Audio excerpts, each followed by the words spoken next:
Hello guys, I hope you like my videos. If you like my videos please like share and subscribe our channel. तो ये हमारा दूसरा channel है let's continue, जिसमें हम लोग आपके साथ आफ्टर 12 जितने भी आपके कोर्सेज होते हैं, जितनी हमारी नॉलेज है, हम आपके साथ शेयर करने की कोशिश करेंगे। चाहे वो बीकॉम है, चाहे वो एमबीए है, चाहे वो बीबीए है, जो सब्जेक्ट्स हम लोगों को नॉलेज में है उनकी नॉलेज आपके साथ शेयर करने की पूरी कोशिश करेंगे और पूरी उम्मीद करते हैं कि आप लोगों का सपोर्ट हमें जरूर मिलेगा। चलिए देखिए, आज हम लोग फाइनेंशियल मैनेजमेंट के सेकंड चैप्टर की तरफ बढ़ रहे हैं। जो first chapter time value of money है वो हम ऑलरेडी डिस्कस कर चुके हैं, उसके 3 पार्ट हमने डिस्कस करे थे। इसी तरीके से कैपिटल बजटिंग का आज जो हम आपके साथ डिस्कस करने जा रहे हैं दैट इज पार्ट 1, जिसमें हम इसका इंट्रो पढ़ेंगे कि कैपिटल बजटिंग क्या होती है। साथ ही साथ हम ये भी पढ़ेंगे कि इसके एक मेथड को किस तरीके से स्टडी करा जाता है। तो सबसे पहली चीज, ये कैपिटल बजटिंग डिसीजंस क्या होते हैं, राइट। तो डियर, अगर आप लोगों को 12th क्लास की बीएसटी याद हो, को नहीं याद होगी कोई बात नहीं, तो आप लोगों ने पढ़ा था फाइनेंशियल मैनेजर को, जो कंपनी में फंडिंग जो होती है उसको कंट्रोल करता है, उसका सबसे इंपॉर्टेंट डिसीजन उसको ये लेना पड़ता है कि जो लोन है, जो पैसा है, जो मनी है, वो उधार लेना है। अब उधार लेना है तो 2 टाइप की जरूरतें होती हैं आपके पास। एक होता है आपको शॉर्ट टर्म रिक्वायरमेंट है, कच्चा माल खरीदना है, या फिर वर्कर्स को सैलरी वेजेस देने के लिए भी पैसा चाहिए बिकॉज आपने उधार पे माल बेच रखा है। तो शॉर्ट टर्म रिक्वायरमेंट है ना, उसको हम बोलते हैं working capital requirement. Working capital requirement. इसी तरीके से बिजनेस को लॉन्ग टर्म के लिए भी जो है पैसे की जरूरत पड़ती रहती है, और जो ये लॉन्ग टर्म के लिए पैसे की जरूरत पड़ती है और जो हम लोन लेते हैं या हमें इन्वेस्ट करना होता है कहीं पर जाकर, उन लॉन्ग टर्म डिसीजंस को, हम सिर्फ लोन की बात नहीं कर रहे, जो लॉन्ग टर्म डिसीजंस जो है बिजनेस को लेने पड़ते हैं, उसके लिए अगर लोन इन्वेस्ट करना है या कहीं पर भी इन्वेस्ट करना है, तो सिंपल सी बात है, जो long term decision making involve होती है जिसके अंदर, उसी को हम लोग यहाँ पर दूसरे शब्दों में कैपिटल बजटिंग डिसीजंस कहते हैं, राइट।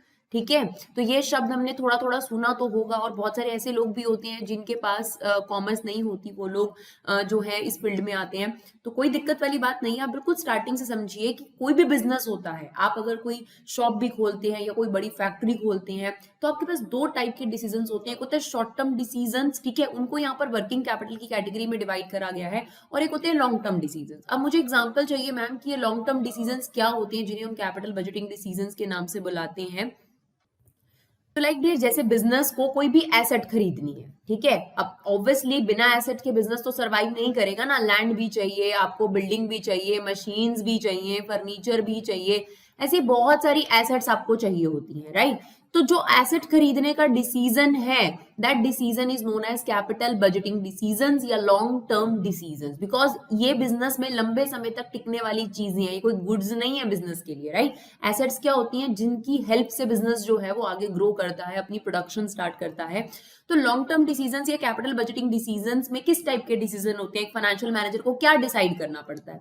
लाइक अगर उसको लैंड खरीदना या मशीनरी खरीदनी है, तो कौन सी मशीन परचेज करी जाए, कहां से परचेज करी जाए, ताकि कंपनी को एक कॉस्ट इफेक्टिव मशीनरी भी मिल जाए और कंपनी को ज्यादा फंडिंग भी ना लगानी पड़े, ठीक है। तो ये एक फाइनेंशियल मैनेजर के सामने सवाल होता है, इसको हम कैपिटल बजटिंग डिसीजंस कहते हैं। इसके अलावा अगर मान लो नई ब्रांच खोलनी है कंपनी को, ये भी आपके पास कैपिटल बजटिंग डिसीजंस है। कहां पर ब्रांच खोली जाए, कितना इन्वेस्ट करा जाए, that is also capital budgeting decision. इसके अलावा अगर आप अपनी कंपनी में नई टेक्नोलॉजी लाना चाहते हैं, अपडेट करना चाहते हैं अपनी टेक्नोलॉजी को, तो ये डिसीजंस भी आपके पास कैपिटल बजटिंग डिसीजंस के ही कैटेगरी में डिवाइड करे जाते हैं। तो कैपिटल बजटिंग डिसीजंस क्या है, अगर आप समझ गए हो, तो कैपिटल बजटिंग डिसीजंस हैं द लॉन्ग टर्म डिसीजंस जो बिजनेस की परफॉर्मेंस को इफेक्ट करते हैं। जैसे कि अगर मैं घर के पॉइंट ऑफ व्यू से आपको बताऊं, अपने रियल लाइफ में अगर बताऊं, घर लेना है, ठीक है ना, तो ये एक लॉन्ग टर्म डिसीजन है, एक तरीके की घर के लिए एक एसेट हो जाती है, क्योंकि अगर आपने एक बार घर परचेज कर लिया तो इट्स नॉट पॉसिबल कि आपको नहीं पसंद आया तो 2 साल में चेंज कर देंगे या 1 साल में चेंज कर देंगे, राइट। कई कई सालों तक आपके पास रहता है। सिमिलरली अगर आप घर में अपने बेड देखें, सोफा देखें, फर्नीचर जिसे कहते हैं, that is also capital budgeting decisions. तो कैपिटल बजटिंग डिसीजंस बिजनेस में लॉन्ग टर्म डिसीजंस के नाम से बुलाए जाते हैं। जैसे कोई भी एसेट खरीदनी है, मशीन खरीदनी है, नई ब्रांच खोलनी है कंपनी को, नई टेक्नोलॉजी यानी अपडेटेड टेक्नोलॉजी करनी है, इस तरीके के डिसीजंस जो कंपनी की परफॉर्मेंस पे बहुत लंबे समय तक अफेक्ट करेंगे और जिसमें जो फंड इन्वॉल्वमेंट होती है वो काफी ज्यादा होती है, उन्हीं को बोला जाता है dear capital budgeting decisions, right. तो आई होप आपको ये तो क्लियर हो गया हो कि कैपिटल बजटिंग डिसीजंस क्या होते हैं। अब हम इनके फीचर्स भी जान लेते हैं कि जो कैपिटल बजटिंग डिसीजंस हैं इनके फीचर क्या होते हैं। तो अगर आप इनको समझ चुके हैं तो आप इनके फीचर्स भी बड़े आराम से समझ जाएंगे, कोई ज्यादा दिक्कत वाली बात नहीं है। तो क्या फीचर्स होते हैं कैपिटल बजटिंग डिसीजंस के? तो सबसे पहली बात डियर कि इसमें लार्ज फंड इन्वॉल्व होता है, लार्ज फंड इन्वॉल्व होता है, राइट। अब आपको पता है कि अगर आपने घर खरीदना है, कोई थोड़ा बहुत पैसा तो लगेगा नहीं। जितनी भी आपने अब तक की पूंजी जोड़ी होगी, जितना भी आपने कमाया होगा, वो सारा जोड़ जाड़ कर आप अपना घर परचेज कर रहे हैं या कार परचेज कर रहे हैं, ठीक है, या घर के लिए फर्नीचर परचेज कर रहे हैं। तो ये भी एक बिग डिसीजन होता है, इतना बड़ा तो नहीं होता बट स्टिल एक डिसीजन आप इसे कह सकते हैं कि ये बड़ा डिसीजन काउंट होता है। जो सबसे इंपॉर्टेंट फीचर है डियर यही है कि इसमें सबसे ज्यादा पैसा इन्वॉल्व होता है, सबसे ज्यादा फंडिंग इन्वॉल्व होती है, क्योंकि आपने एसेट बाय करनी है, राइट। अगर आप बिजनेस के लिए फर्नीचर खरीद रहे हैं, बिल्डिंग खरीद रहे हैं, लैंड खरीद रहे हैं, मशीन खरीद रहे हैं, नई टेक्नोलॉजी या नई ब्रांच ओपन कर रहे हैं, it involve a huge fund, right, large fund. और क्योंकि लार्ज फंड इन्वॉल्व होता है इसलिए रिस्क का जो लेवल होता है वो भी कंपैरेटिवली इन डिसीजंस में हाई होता है। कैसे? जैसे फॉर एग्जांपल अगर आप एक कपड़ा गलत ले आते हैं, ठीक है, 500-600 रुपए की अगर आप शर्ट गलत ले आते हैं, 1000 रुपए की शर्ट गलत ले आते हैं, आपको नहीं पसंद आती, तो इतना बड़ा इफेक्ट नहीं पड़ेगा आपके बिजनेस पर, या सॉरी बिजनेस कह रही हूँ घर पर। लेकिन अगर आपने घर का जो डिसीजन है या आपने अपनी बहुत टाइम की जोड़ी हुई जो अमाउंट है वो एक लैंड में आपने इन्वेस्ट करी और वो लैंड गलत जगह पर आपने ले लिया या उसमें कोई इश्यू है, तो ऐसे केस में आपका रिस्क बहुत ज्यादा होता है, बिकॉज आपने काफी बड़ा अमाउंट उस चीज में इन्वॉल्व करा है। तो सेम बिजनेस के परस्पेक्टिव से अगर गलत मशीन आ गई, उस मशीन को अगर मान लीजिए ठीक करने वाले जो टेक्नीशियंस हैं वो इंडिया में अवेलेबल ही नहीं और आपने जापान से कोई मशीन मंगवा ली, तो ऐसे केस में आपके लिए रिस्क बहुत ज्यादा बढ़ जाता है, बिकॉज आपने काफी बड़ा अमाउंट उसमें जो है इन्वॉल्व कर लिया। और रिस्क इसलिए भी बढ़ जाता है डियर क्योंकि इसका एक और तीसरा फीचर है, these decisions are irreversible. That means आप इन डिसीजंस को वापस नहीं कर सकते। इट्स नॉट पॉसिबल कि यार ठीक है अगर एक शर्ट गलत आ गई तो ठीक है यार दूसरी शर्ट ले आएंगे, बर्थडे के लिए गलत हो गई, लेकिन दिस इज नॉट पॉसिबल कि यार घर गलत ले लिया, यहाँ तो पानी नहीं आता या इलेक्ट्रिसिटी की दिक्कत है तो आप दूसरा घर खरीद लेते हैं। इट्स नॉट पॉसिबल, है ना, कितना आसान नहीं होता। तो these decisions are basically irreversible, यानी इतनी आसानी से इनको रिवर्स नहीं करा जा सकता। और बिकॉज दे आर इरिवर्सिबल इसीलिए यहाँ पर जो रिस्क है वो कंपैरेटिवली क्या होता है, ज्यादा होता है। और ये जो है बिजनेस का लॉन्ग टर्म इफेक्ट बिजनेस को डालते हैं। अब देखिए अगर ये डिसीजंस आपके बहुत बढ़िया निकले तो आपके बिजनेस की ग्रोथ में ये आपको मदद करेंगे। लेकिन अगर आपका एक गलत डिसीजंस आ गया, लॉन्ग टर्म डिसीजंस, क्योंकि आपने फंडिंग बाहर से लिया मान लीजिए और आप उसे इन्वेस्ट कर रहे हैं किसी प्रोजेक्ट के अंदर और गलत मशीन आपने ले ली या गलत प्लांट आपने ले लिया, प्लांट मींस क्या होता है, बिग मशीन, तो अगर आपने गलत डिसीजन ले लिया तो ये आपकी प्रॉफिटेबिलिटी पर बहुत ज्यादा अफेक्ट करने वाला है। तो जो इसका एक और बहुत बड़ा फीचर है, they affect the profitability and survival of the business. ये बिजनेस की प्रॉफिटेबिलिटी पर बहुत ज्यादा असर डालते हैं डियर। तो ये चीज पर भी बहुत ज्यादा ध्यान देने की जरूरत है, इसीलिए इसमें टाइम ज्यादा लगता है। इसमें आप टाइम ज्यादा लेते हैं, ऐसा नहीं हो सकता कि फटाफट बस घर लेना है तो चलो आज मन कर रहा है ये वाला घर देखा और डिसीजन ले लिया। सिमिलरली बिजनेस भी ऐसा नहीं करता, इसमें बहुत सारे एनालिसिस की जरूरत है। देखिए आप इसकी इंपॉर्टेंस ही समझ रहे हैं कि इसकी इंपॉर्टेंस क्या है, काफी ज्यादा पैसा कंपनी का इन्वॉल्व होगा, वापस भी नहीं ले सकते एक बार अगर आपने ये डिसीजन ले लिया कि फॉर एग्जांपल अगर आप मशीन ले आए तो चलो ये नहीं चल रही तो दूसरी मशीन ले लें, ऐसा नहीं है ना पॉसिबल, ठीक है। और अगर आपने गलत डिसीजन ले लिया एक कैपिटल बजटिंग डिसीजन, तो आपकी प्रॉफिटेबिलिटी बहुत ज्यादा हैम्पर होने वाली है, राइट, क्योंकि आपने अगर मान लीजिए लोन ले रखा है और उससे आपने मशीन बाय करी है तो कितना बड़ा पोर्शन आपका इंटरेस्ट का जाएगा और प्रॉफिट आपके डाउन हो गए। तो जो ये कैपिटल बजटिंग डिसीजन है इनकी बहुत ज्यादा इंपॉर्टेंस है अपने आप में।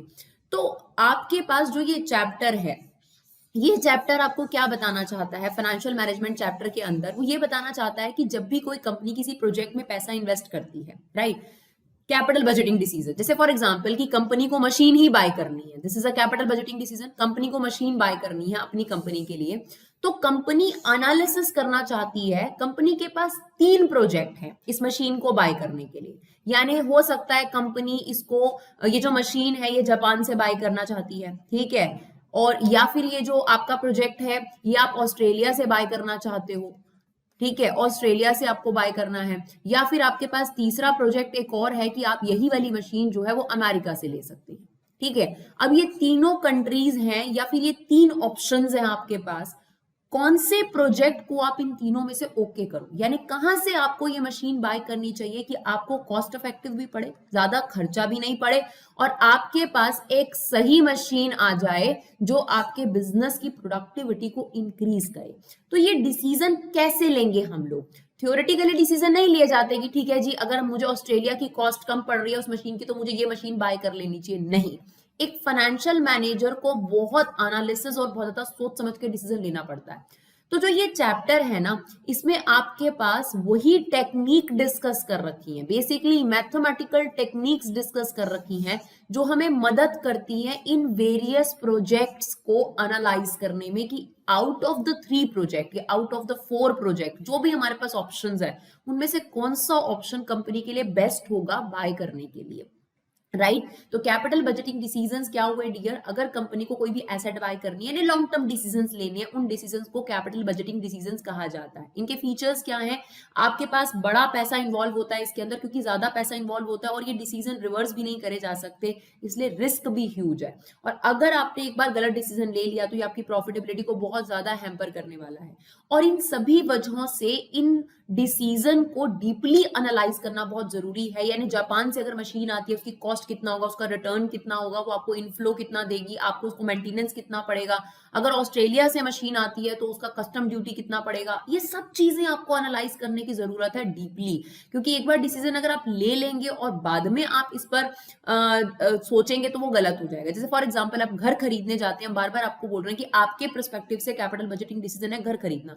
आप घर खरीदने से पहले ही डिसाइड करेंगे ना, देखेंगे कि पानी कितना टाइम आपको चाहिए होता है, इलेक्ट्रिसिटी फैसिलिटीज किस तरीके की हैं, आस पड़ोस किस तरीके का, पार्किंग स्पेस क्या है, आपके रूम कितने हैं, क्या उसमें फ्लोर सिस्टम है, ये सब चीजें आप पहले से ही डिसाइड करके रखते हैं, डीपली एनालाइज करते हैं। फॉर एग्जांपल अगर आप घर खरीदने जा रहे हैं, आपको 3 प्रॉपर्टी डीलर घर दिखा रहे हैं, राइट, तो आप इन तीनों के प्रॉज एंड कॉन्स देखेंगे, कौन सा घर में कौन सा पॉजिटिव पॉइंट है, कौन सा नेगेटिव पॉइंट है।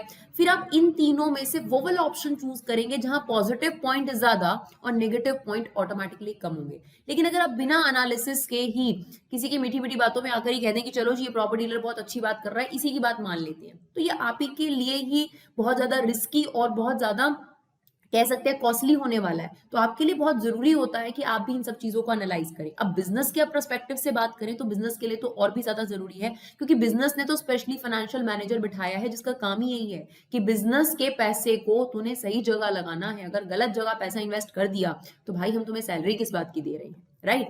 तो हम इस चैप्टर में ये जो डिफरेंट प्रोजेक्ट्स और डिफरेंट ऑप्शंस होती हैं बिजनेस के पास, उनको एनालाइज कैसे करा जाता है उसकी टेक्निक पढ़ने जा रहे हैं इस पर्टिकुलर चैप्टर के अंदर।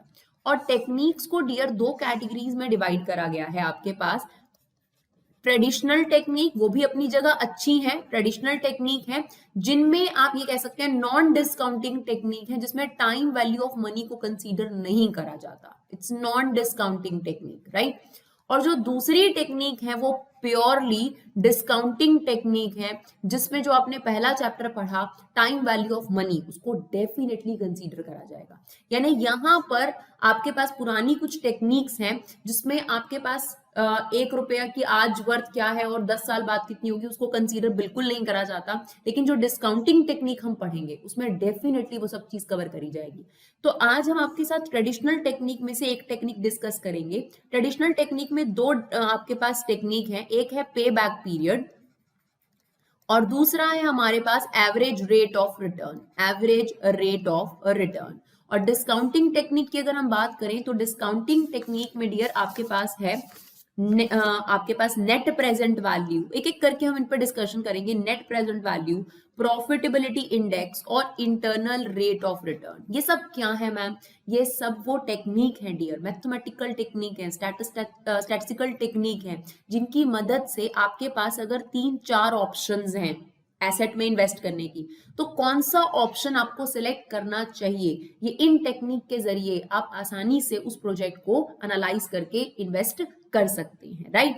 तो आज हम आपके साथ ट्रेडिशनल टेक्निक जो है, सबसे पहली जो टेक्निक है उसमें से जो सबसे पहला वाला मेथड है दैट इज पे बैक पीरियड मेथड आपके साथ डिस्कस करने जा रहे हैं, ठीक है। तो पे बैक पीरियड समझते हैं डियर। पे बैक पीरियड क्या होता है डियर? पे बैक पीरियड में क्या करा जाता है? पे बैक पीरियड में हम ये देखते हैं कि जो भी हम प्रोजेक्ट में इन्वेस्ट करने जा रहे हैं। एक शब्द यहाँ पे डिस्कस होगा आपके पास कैश आउटफ्लो, और एक शब्द डिस्कस होगा cash inflows. Now cash outflow क्या होता है और कैश इनफ्लो क्या होता है? कैश आउटफ्लो होगा जब आपने कोई एसेट बाय करी तो आपका पैसा गया होगा ना, कैश निकला होगा आपके पास।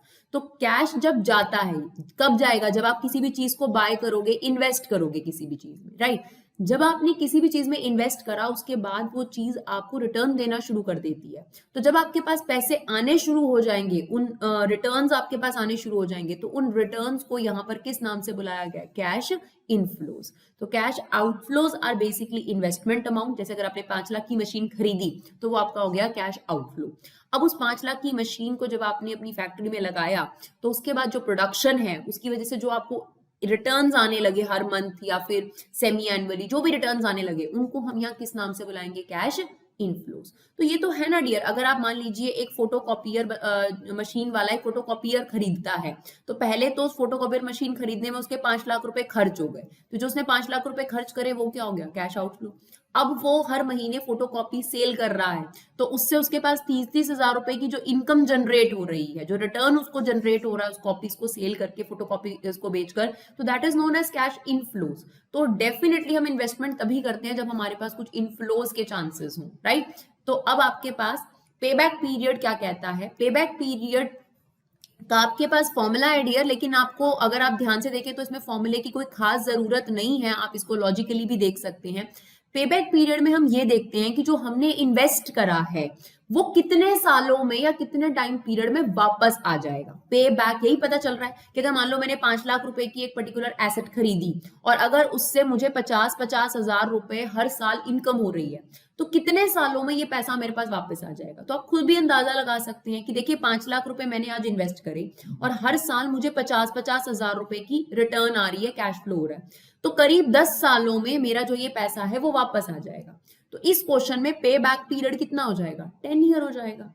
तो पे back period is a period या लेंथ ऑफ अ पीरियड जिसमें हम ये डिटरमाइन करते हैं कि हमने जो पैसा इन्वेस्ट करा है वो कितने टाइम में आपके पास वापस आ जाएगा, यानी आप अपनी कॉस्ट कवर कर लेंगे। सिंपल सी बात है, पे back period is the period जहां पर आपने अपनी कॉस्ट को रिकवर कर लिया है। अब इसका फॉर्मूला है, लेकिन आप अगर बिना उसके भी करें तो भी आप बड़े आराम से इसको समझ सकते हैं। फॉर्मूला है आपके पास कैश आउटफ्लो, या फिर आप इसको जो है वो इन्वेस्टमेंट नाम से भी बुला सकते हैं, एक ही बात है। अपॉन में जो आपके एनुअल कैश फ्लो हो रहे हैं उससे आप इसे क्या कर सकते हैं? डिवाइड कर सकते हैं। तो एनुअल कैश फ्लोज से आप इसे क्या कर देंगे? डिवाइड कर देंगे, तो आपके पास आ जाएगा पे बैक पीरियड। तो this is your first method. अब हम इसको अच्छे तरीके से समझाने के लिए आपके साथ 3 केस डिस्कस करेंगे, यानी 3 तरीके के क्वेश्चन डिस्कस करेंगे जो एग्जाम में इस पर खास तौर पर आते हैं, राइट? तो आई होप व्हाट इज पे बैक पीरियड, बहुत सिंपल सा कंसेप्ट है कि यार मेरा जो इन्वेस्ट करा हुआ पैसा है वो कितने सालों में मुझे वापस मिल जाएगा। इस बेसिस पर मैं 3 प्रोजेक्ट को कंपेयर करूंगा, ठीक है? तो चलिए देखते हैं एक एक करके इसका एग्जांपल। आप इसका अगर फॉर्मूला नोट करना चाहते हैं तो आप नोट कर सकते हैं, जितना भी आपने टोटल इन्वेस्ट करा है अपॉन एनुअल कैश फ्लो। आप देख सकते हैं यहाँ पर भी हमने यही करा, हमने 5 लाख रुपए इन्वेस्ट करे थे, राइट? और हमें हर साल 50-50 हजार रुपए रिकवर हो रहे थे, उससे हमने डिवाइड कर दिया, हमारे पास आ गया 10 ईयर्स में हमारा पैसा वापस आ जाएगा। तो दैट इज व्हाट पे बैक पीरियड ऑल अबाउट, कि आपका जो कॉस्ट है उसकी रिकवरी कितने सालों में करीब करीब हो जाएगी। अब ये जो मेथड है वो कैपिटल बजटिंग डिसीजन लेने में कैसे मदद करता है वो हम आपको समझाते हैं। तो चलिए एक एग्जांपल ले लेते हैं। एग्जाम्पल लेने से ज्यादा बेटर समझ में आ जाता है हमारे को। मान लीजिए कि आपके पास जो मशीन खरीदनी है, 3 मशीनें ऑप्शंस में है आपके पास। अगर हम कैश आउटफ्लो की बात करें तो 5-5 लाख रुपए की ही तीनों मशीन हमें मिल रही हैं, राइट? तीनों मशीन हमें 5-5 लाख रुपए की मिल रही हैं, यानी हम तीनों में से कोई एक लेना चाहते हैं अपनी कंपनी के लिए। अब हमें डिसाइड करना है कि यार हमें कौन सी मशीन इसमें से लेनी चाहिए। अब हमें एनुअल कैश इनफ्लोज मेंशन है इनके, कि अब अगर मैंने मशीन ए खरीदी तो इससे मुझे 1-1 लाख रुपए हर साल जो है रिटर्न आ जाएगा, ठीक है ना? अगर मैंने मशीन बी ली तो इससे मुझे हर साल 20-20 हजार रुपए का रिटर्न आ रहा है, और अगर मैंने मशीन सी ली तो इससे मुझे 50-50 हजार रुपए का रिटर्न आ रहा है हर साल। अब मुझे ये डिसाइड करना है कि यार इसमें से बेस्ट मशीन कौन सी रहेगी, बेस्ट ऑप्शन कौन सा रहेगा, कि मैं ए मशीन के लिए जाऊं या बी मशीन के लिए जाऊं या सी मशीन के लिए जाऊं, राइट? तो देखिए डियर, अगर हम बात करें ए मशीन की, इसमें हमने 5 लाख लगाए, तो अगर आप इन्वेस्टमेंट का पर्सपेक्टिव देखेंगे तो इन्वेस्टमेंट तो तीनों में ही सेम लग रही है। यानी चाहे आप इस वाले डीलर से मशीन बाय करें, चाहे आप इस डीलर से मशीन बाय करें, चाहे आप इस डीलर से, जो कॉस्ट आपको पड़ रही है वो 5 लाख है। फर्क आपका है इनफ्लोज। तो अगर मुझे ये देखना है कि इनमें से कौन सा बेस्ट प्रोजेक्ट है, और अभी मैंने एक ही मेथड डिस्कस करा है, पे बैक पीरियड मेथड। तो पे बैक पीरियड मेथड हम शॉर्टकट इस्तेमाल करते हैं, आप प्लीज उसे प्रॉपर तरीके से लिखेंगे। पे बैक पीरियड मेथड आप लॉजिकली भी देख सकते हैं डियर। अगर आपको 5 लाख रुपए इन्वेस्ट करने के बाद हर साल 1-1 लाख रुपए की कमाई हो रही है, तो आप इस मशीन से कितने सालों में अपना पैसा रिकवर कर लेंगे? 5 सालों में। नहीं तो आप फॉर्मूला भी लगा सकते हैं। फॉर्मूला क्या है आपके पास? कैश आउटफ्लो, जो कि आपकी इन्वेस्टमेंट है, अपॉन में एनुअल कैश इनफ्लोज। तो यहां पर आपके पास आ गया 5 इयर्स। यानी अगर आप मशीन ए बाय करते हैं तो आपका 5 सालों में पैसा जो आपने इन्वेस्ट करा था वो वापस आ जाएगा। चलिए मशीन बी को देखते हैं। अगर हम मशीन बी बाय करते हैं तो ऐसे केस में हमारा पैसा कितने सालों में वापस आएगा? तो ये हमारा जी 25 साल लग जाएंगे हमारे पैसे वापस आने के अंदर अंदर, राइट। चलिए ये तो बहुत ज्यादा टाइम पीरियड हो गया। तो अगर मुझे इन दोनों मशीनों में से चूज करना हो फिर तो भाई डेफिनेटली मैं ए मशीन के लिए जाऊंगी। चलिए तीसरी मशीन भी देख लेते हैं। 5 लाख रुपए आपने इन्वेस्ट करे और हर साल आपको 50 हजार रुपए रिकवर हो जाएंगे। तो यहाँ पर आपका जो पैसा है वो 10 सालों में आपके पास वापस आ जाएगा। तो अगर मैं आपको कहूं कि इनको रैंकिंग दीजिए इनके पेबैक पीरियड के बेसिस पर, तो बहुत इजी है कि ए फर्स्ट नंबर पे आएगा, क्योंकि मेरा 5 सालों में ही पैसा जो है रिटर्न हो जाएगा। क्योंकि देखिए सबसे पहले एक इन्वेस्टर यही सोचता है कि मैंने जो पैसा लगाया वो मिल जाए, फिर उसके बाद ही तो मेरी जेब में कुछ पैसा बचेगा ना।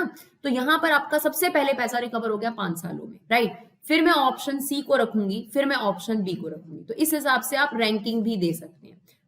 तो देखिए आपने देखा कि जो पे बैक पीरियड है वो हमें मदद करता है ये एनालाइज करने में कि अगर हमें ए बी सी में से 3 प्रोजेक्ट में से कोई एक प्रोजेक्ट चूज करना है तो कौन से प्रोजेक्ट के लिए हमें जाना चाहिए, राइट।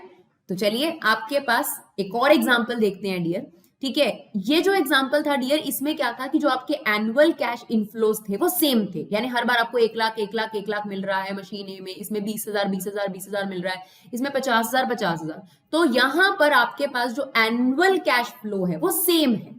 लेकिन व्हाट अबाउट कि अगर आपका हर साल जो इनफ्लो है, जो जैसे कि यहाँ पर 1-1 लाख था, वो बदलता जाए, तब हमें एनालाइज करना हो, तब हम कैसे एनालाइज करेंगे? तो वो भी हम आपको बताते हैं केस 2 एग्जांपल 2 लेकर। तो हमारी कोशिश यही रहेगी कि अगर हम आपको एक टॉपिक ले रहे हैं तो उसको अच्छे से क्लियर कर दें, फास्ट भी नहीं रहे और ज्यादा धीमे भी नहीं रहे। तो एग्जाम्पल 2 डिस्कस करते हैं आपके साथ। तो देखिए हमारे पास 2 मशीन्स हैं। फॉर एग्जाम्पल मशीन ए है और मशीन बी है। दोनों में ही अगर हम उनकी कॉस्टिंग की बात करें कि हमें कितने की पड़ रही है, तो कॉस्टिंग दोनों की यही है 1,20,000 रुपए। और कॉस्टिंग मतलब वही हो गया, कैश आउटफ्लो में दे रखा है 1,20,000 रुपए। तो मशीन ए बाय करो या मशीन बी बाय करो 1,20,000 की है। अब इनके हमें इनफ्लोज दे रखे हैं, कैश इनफ्लोज दे रखे हैं एनुअली, लेकिन थोड़े डिफरेंट है। यानी first year, second year, third year, 4 year, 5 year. First year में हमारे पास यहाँ पर 40,000 रुपीज का इनफ्लो हो रहा है, यहाँ पर 50,000 रुपीज का इनफ्लो हो रहा है, दैट इज 60,000 इनफ्लो, 35,000 एंड 15,000 का इनफ्लो हो रहा है, राइट। और अगर हम सेकंड मशीन की बात करें तो यहाँ पर आपका 15,000 रुपए का, ये आपका 35,000 रुपए का, और ये आपका 60,000 रुपए का, और ये आपका 40,000 रुपए का इनफ्लो, और ये आपका 20,000 रुपए का इनफ्लो। तो एग्जाम्पल नंबर 1 एग्जाम्पल नंबर 2 से अलग क्यों था? उसमें जो इनफ्लोज थे हर ईयर में सेम थे, 40,000 40,000 40,000 40,000 40,000, ठीक है, या 1 लाख 1 लाख 1 लाख 1 लाख 1 लाख। तो उसमें हम डायरेक्ट फॉर्मूले का इस्तेमाल कर सकते हैं। तो मुझे तो यही लगता है कि फॉर्मूले की बजाय आप लॉजिकली करें तो ज्यादा बेटर है, क्योंकि इसमें फॉर्मूले की कोई खास जरूरत है नहीं। तो चलिए अब हमें इन दोनों प्रोजेक्ट को एनालाइज करना है और चूज करना है कि इन दोनों में से कौन सा मशीन हमें बाय करना चाहिए अकॉर्डिंग टू पे बैक पीरियड मेथड, राइट। तो अगर हम पे बैक पीरियड मेथड के लिए आते हैं, देखिए आपने इन्वेस्ट कितना करा है? 1,20,000 रुपए।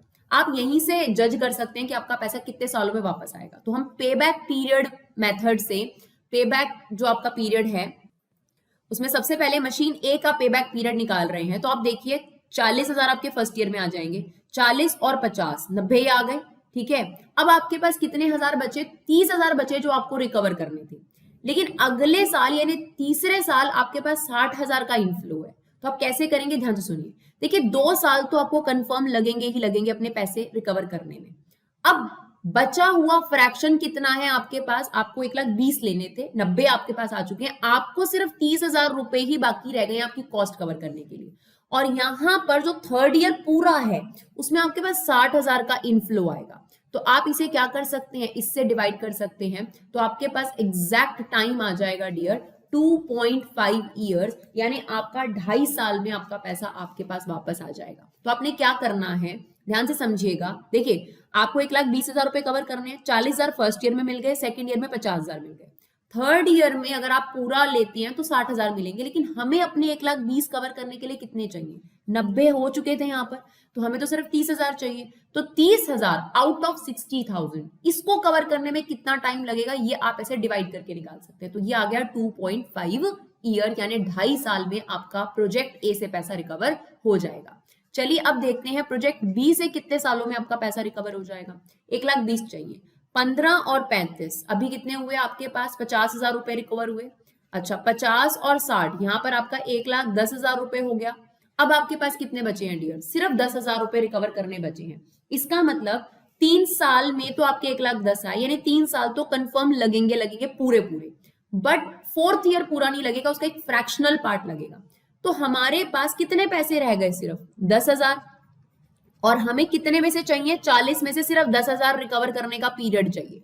तो 40,000 पूरा साल लेता है, तो 10,000 कवर करने में कितना टाइम लगेगा, बेसिकली ये निकल रहा है यहाँ पर। तो ये अगर आप डिवाइड करेंगे तो ये आपके पास आ जाएगा 3.25 ईयर्स, राइट। अगर आप चाहें तो इसे मंथ में भी कन्वर्ट कर सकते हैं। आप एक काम कर सकते हैं 3+, क्योंकि 0.25 अजीब सा लगता है, तो ये 1/4 जब आपके पास आएगा, आप इसे क्या कर सकते हैं, 12 से मल्टीप्लाई कर सकते हैं, तो ये आपके पास 3 मंथ्स आ जाएगा। तो you can write 3 years 3 months में आपका जो पैसा है वो आपको रिफंड हो जाएगा, राइट। तो बेसिकली आपने क्या करना है, आपने यही देखना है कि मुझे एग्जैक्ट ईयर कितने लगते हैं। पहले तो 90 हमारे 2 साल में पूरे रिकवर हो गए थे, फिर हमारे पास थोड़ा सा पोर्शन बचा था, कितना, 30,000, यानी 60,000 के लिए तो पूरा 1 साल वेट करना पड़ेगा, है ना। लेकिन 30,000 के लिए हमें आधे साल में ही हमारा पैसा रिकवर हो जाएगा। तो कुल मिलाकर जो मेरी कॉस्ट है वो कितने सालों में रिकवर हो गई, 2.5 साल में कवर हो गई। और अगर मैं मशीन बी पर जाऊं तो मुझे 3 साल 3 महीने लगेंगे। तो अगर मैं आपको कहूं कि इन दोनों के बेसिस पर, अगर मैं पे बैक पीरियड के बेसिस पे प्रोजेक्ट चूज करने को कहूं, तो कौन सा मशीन आप चूज करेंगे, obviously machine A would be chosen, right. चलिए एग्जाम्पल नंबर 3 देखते हैं डियर।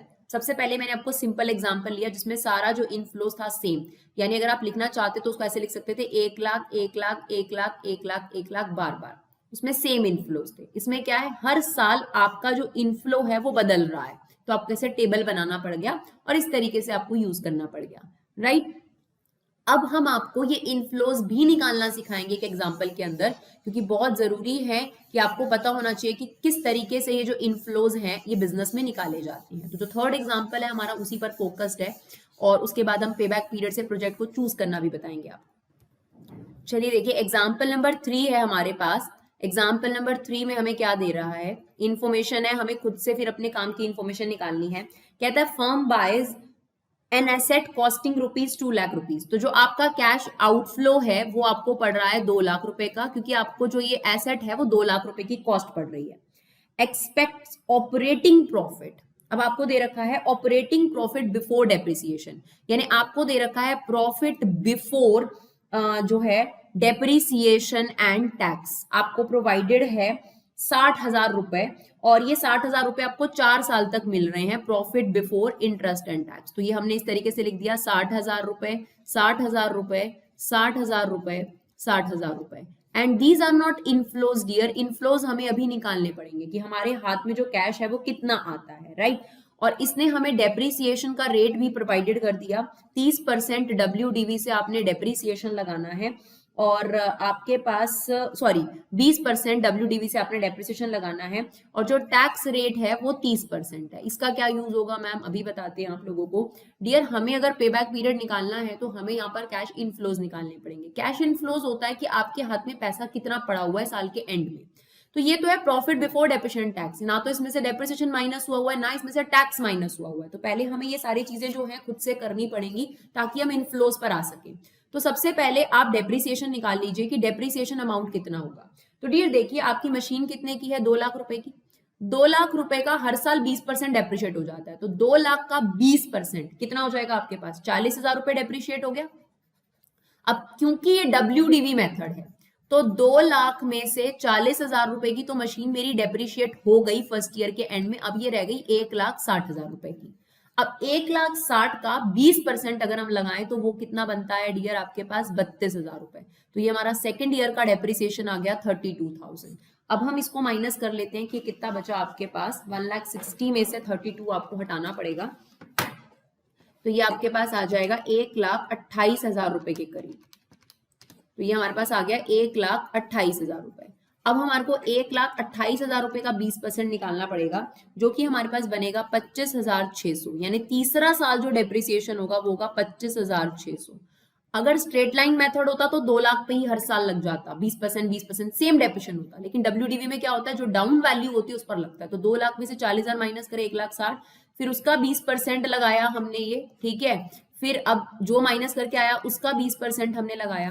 तो अगर अब हम इसको माइनस करें, लास्ट ईयर का हमने डेप्रिसिएशन लगाना है, तो ये आपके पास वैल्यू आ रही है। इसका अगर हम 20% लगाएं डियर, तो 20,480 लास्ट ईयर का आपके पास डेप्रिसिएशन आ गया।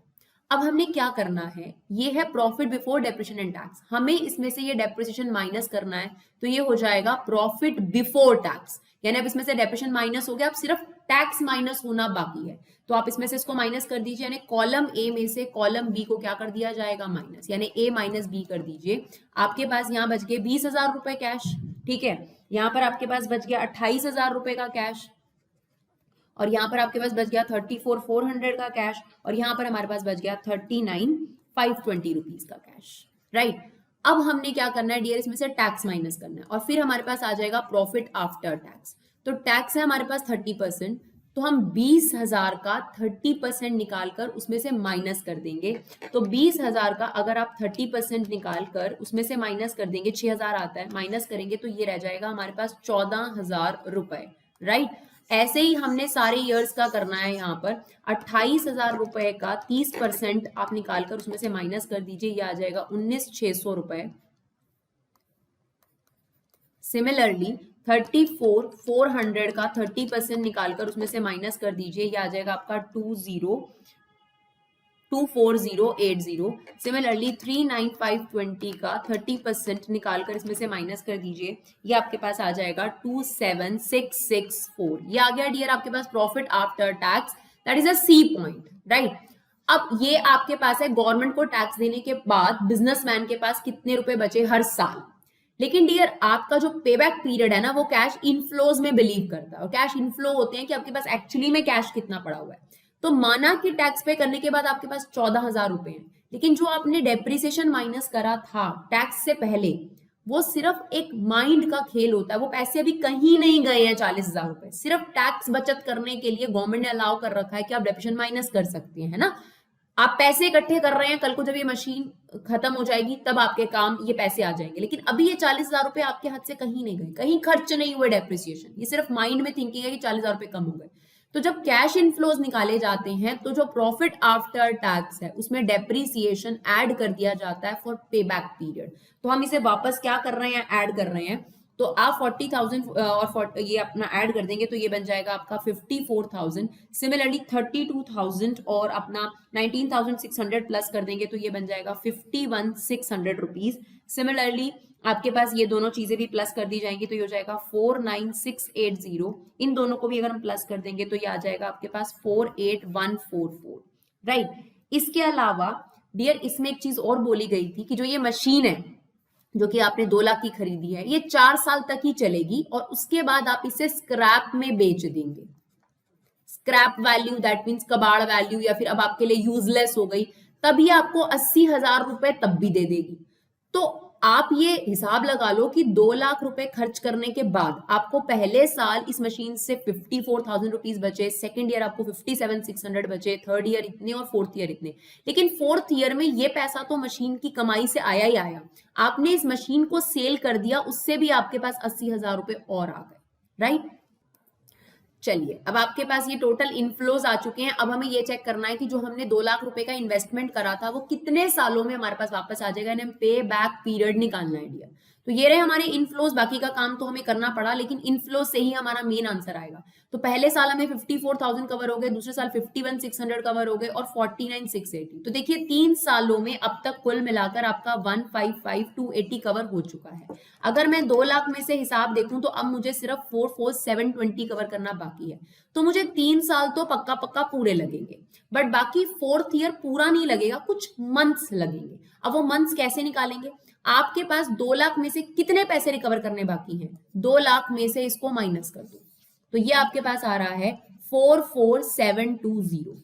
इतने पैसे कवर करने में कितना टाइम लगेगा? ये टोटल पैसे कवर करने के लिए कितना टाइम है? पूरा 1 ईयर। तो आप इसको डिवाइड कर दीजिए 128,114, तो आपके पास आपका आंसर आ जाएगा पे बैक पीरियड, यानी 3 ईयर कुछ मंथ्स, या फिर पॉइंट में भी आप लिख सकते हैं। तो ये है डियर आपके पास पे बैक पीरियड फर्स्ट टेक्निक, जिसको हमने तीनों एग्जाम्पल से समझाने की कोशिश करी है। अगर आपको ये वीडियो यूजफुल लगे तो प्लीज सब्सक्राइब जरूर करिए, उसके साथ स्टे करिए, यही हमारे लिए बहुत बड़ा रिवॉर्ड है आपकी तरफ से, और शेयर जरूर करिए। Thank you so much guys for love and support, keep supporting विवा क्लासेस।